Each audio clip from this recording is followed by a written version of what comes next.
Okay, I'll turn it over to Sergeant Siebenborn.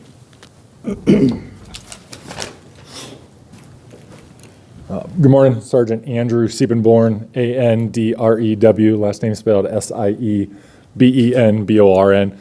I'm one of the 2 school resource officer sergeants, and I'm also the sergeant in charge of our community resource officers, and that's part of what I'm going to talk to you about today.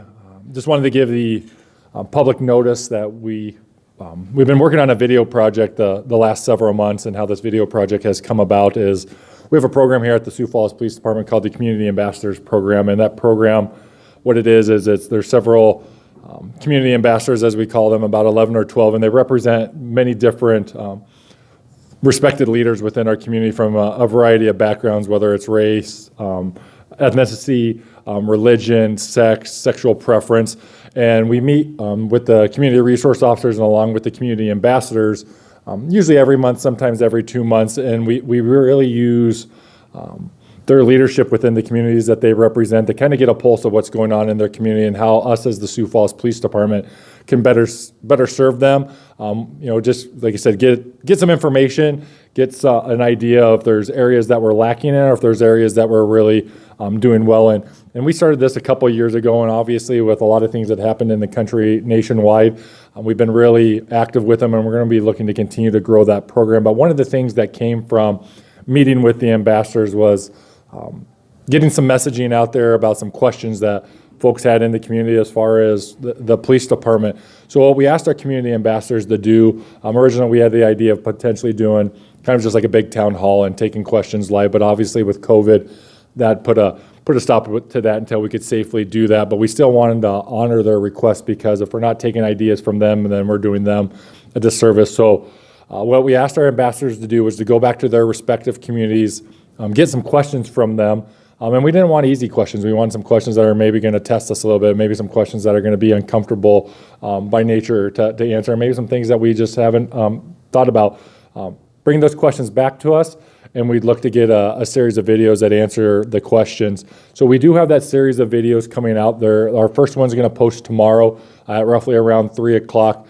That first video is going to be involving some questions for Chief Burns, and also Captain Jeff Garden will be in that first video. And then every Thursday thereafter at about 3 o'clock for the next 6 weeks, we're going to have those videos. And they're anywhere from about 5 to 10 to 12 minutes long, and they'll be posted on our Facebook page along with our Twitter page, which will have a link to a YouTube thing. So I really encourage to the public to take some time to watch those videos. There's some really good questions in there. Again, I remind you, these aren't softball questions that the Sioux Falls Police Department picked the answer. They're actually the questions that came from our community ambassadors, and it's just another way that we're really trying to live by that motto where we're partnering with the community to serve, protect, and promote quality of life. Just like one of the many things that we're trying to do to live out that motto and really make sure that the needs of the citizens in some of these communities are being met and answering some of the questions. And then after this, we'll hopefully get a couple more exciting things coming down the pipe as far as community involvement with the community resource officers and just the department in general. That as we get a little bit closer to spring and avoid this Arctic tundra, we'll get those out to you and let the community know and how we can all work together to continue to be the great city that we are as far as partnership between citizens and police department. All right, awesome. I'll turn it over to Sam, and also Sam has a big part in this video too. He helped film a lot of it, and we certainly thank him for doing that.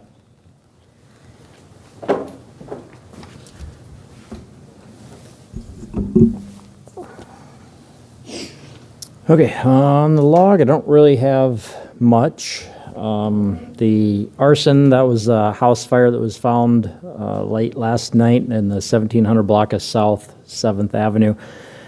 This is one of the things, just working with the fire department, they haven't determined a cause yet, but they just requested a report to go with that. So no arrests on that, and I'm not sure if they've been able, I don't think they've been able to determine anything, but they're still working on that. That was about 10 p.m. last night. The one assault, that was just a simple assault. The burglaries, we had some tools, a couple of garages that were entered, television taken, no arrests on those. The disorderlies, a bunch of trespassings again, some other reports, but nothing big out of them. Family offenses, most of those are, well, actually, all of them are reports. The frauds, some more reports on there, no big scams this time. The larcenies, package, shopliftings, a couple of unlocked cars. The man down is an unattended death, nothing suspicious with that. The juveniles, we had some marijuana, or I'm sorry, the narcotics had some marijuana and meth, and then one of them involves juveniles. The sex offense was a report, no arrests on that. The simple assaults are all domestics. And the 2 unattended deaths, those are nothing suspicious with those, just the unattended deaths. And the vandalisms, we had some cars that were damaged and then a house that was damaged, but nothing significant. And that's it, unless you guys have anything. Okay. Why'd you guys decide to do these videos? That was the Community Ambassador Program, I think, is just having the meetings. That was one of the ideas that had come up, was a way to address some of the different questions that they may have. Yeah, how many community ambassadors? I have that, I don't know. I want to say there's around 12, but I don't know the exact number. Okay, thanks.